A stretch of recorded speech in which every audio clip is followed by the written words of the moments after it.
Hello everyone, it's Dr. Sam. I'd like to welcome you to my EyeClarity podcast. This is a show that offers cutting-edge information on how to improve your vision and overall wellness through holistic methods. I so appreciate you spending part of your day with me. If you have questions, you can send them to hello@drsambyrne.com. Now, to the latest EyeClarity episode.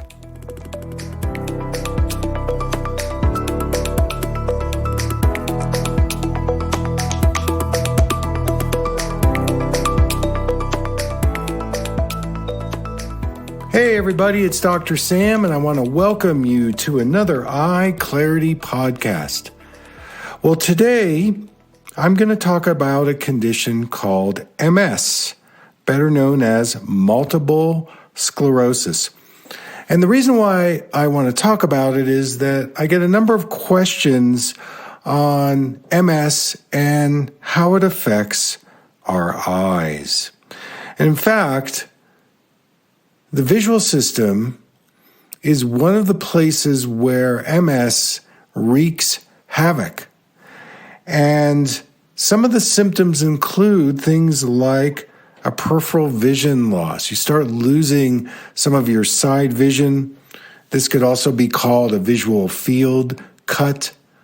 So your visual field is, as they say, cut off, and the loss of vision keeps deteriorating.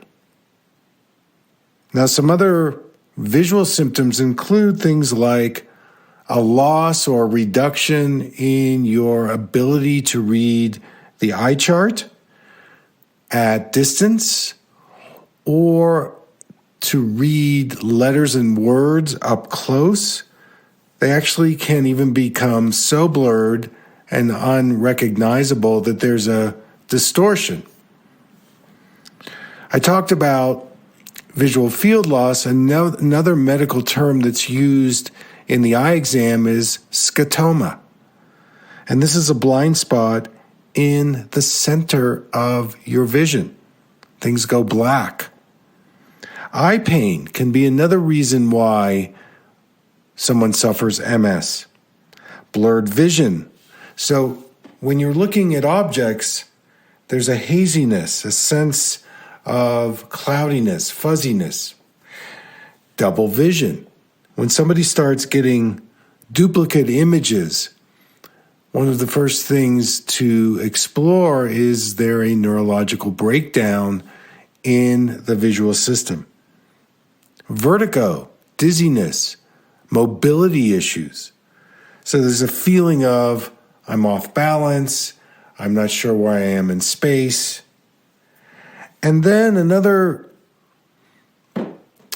influence of MS on the eyes is a jerkiness. We call this nystagmus. This is when the eye movements are involuntarily jerking, quick movements, horizontally, vertically, things are jumping around. Another one is headaches. So head pain that worsens when you're reading or using your screens. Also can be triggered by light, so there's a photo sensitivity.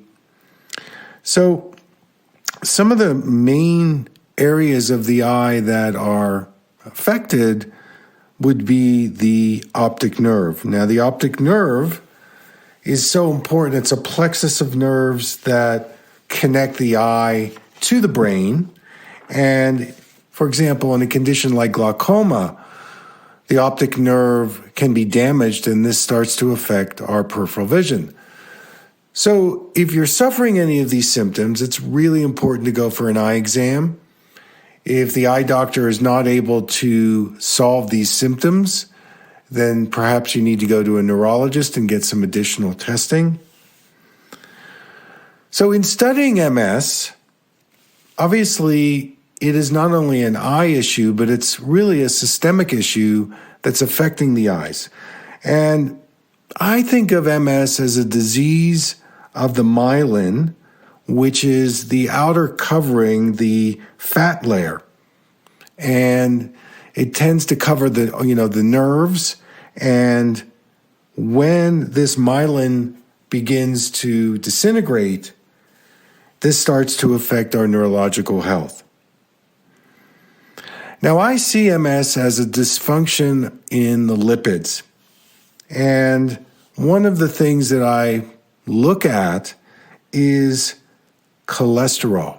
And cholesterol is used to make myelin. So one of the mechanisms that I see in MS is that someone has an inflammatory process in their body. There's an increase in the white blood cells. So the body is then bringing more plaque and cholesterol to that area. But if you're losing myelin, one of the aspects in the body that is really affecting this is an impairment in the glucose level. And the eyes have one of the highest metabolic needs of the body. The retina is made up of at least 50% of fatty acids, so it's very fatty tissue. And of course, the eyes originate from the brain, so whenever there's some inflammation in the eyes, there's probably going to be inflammation in the brain, and vice versa. Now, another mechanism that happens in MS has to do with our insulin levels. Insulin resistance breaks down the myelin. So in other words, when you have high levels of insulin, this can cause the myelin sheath to break down. If you're under a lot of stress, the adrenals produce cortisol. This also not only causes high insulin levels, but it also causes inflammation. So if you're suffering MS, one of the things that you can look at when you talk to your functional medicine doctor is the ketogenic diet. In fact, there are a number of studies that show that if you start doing the ketogenic diet, that the MS starts to go away. As you run your body on ketones and not sugar, this begins to heal the myelin sheath.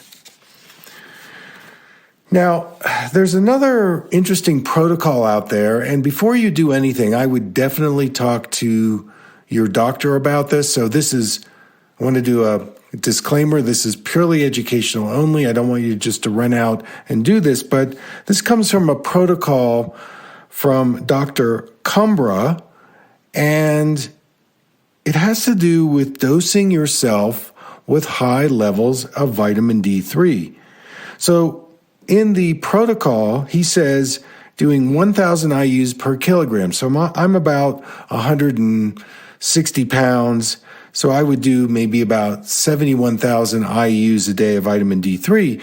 And there's a concern here, if you do this amount of vitamin D3, you might get too much calcium in the blood. Now, there are ways that you can neutralize that, but this is where you would want to get a blood test to see, well, what are your vitamin D3 levels? And I'm going to talk a little more about this, and then I'm going to put Dr. Cumbra's links in the notes so you can learn more about it.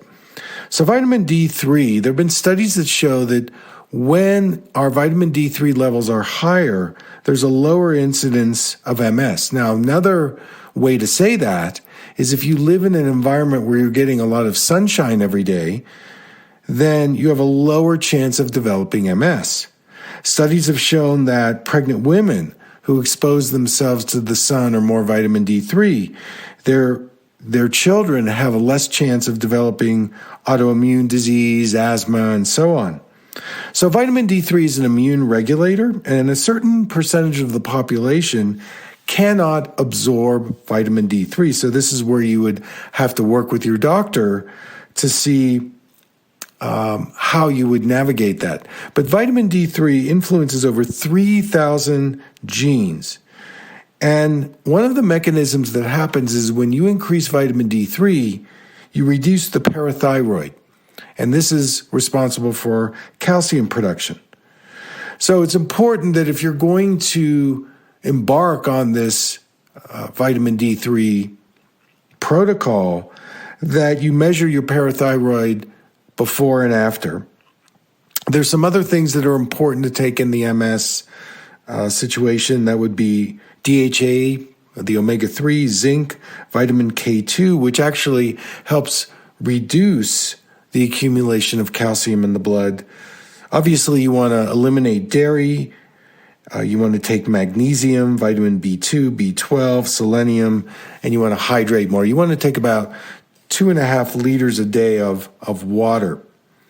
Now, in terms of the eyes, there's some things that you can do to improve the eye circulation. Number one, actually, the eye exercises that I promote, the physical therapy, works incredibly well for bringing more circulation to your eyes, more oxygenation, more hydration. This would include the eye stretching exercise, the animal eye chart, the binocular two-eyed exercise called the yin-yang peripheral vision exercise, where you're actually engaging more peripheral vision, which is great for the brain and the eyes. Color therapy is another great technique where you're applying colors. You're looking at the green color, the blue-green color, the blue color, say 3 minutes with each color twice a day. Color therapy, when it bathes the retina, it actually can do things like balance your pH, increase the oxygen level, increase the hydration level, make your photoreceptors more efficient and being able to take the light and turn it into more of an better electrical impulse, which then goes back to the brain. And then, of course, there are ancillary treatments like craniosacral therapy, acupuncture, can also be supportive in terms of your eye health. So let me make no mistake about it. MS is a complicated situation. Again, I feel it's a lipid dysfunction. And I think that there are a lot of holistic doctors out there that you could explore in terms of helping you follow these kinds of protocols, and would love to hear your comments. So feel free to email me at hello@drsamberne.com.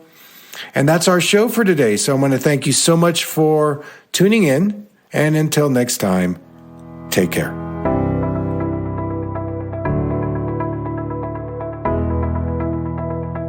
Thank you for listening. I hope you learned something from the EyeClarity podcast show today. If you enjoyed the episode, make sure to subscribe on iTunes or Spotify and leave a review.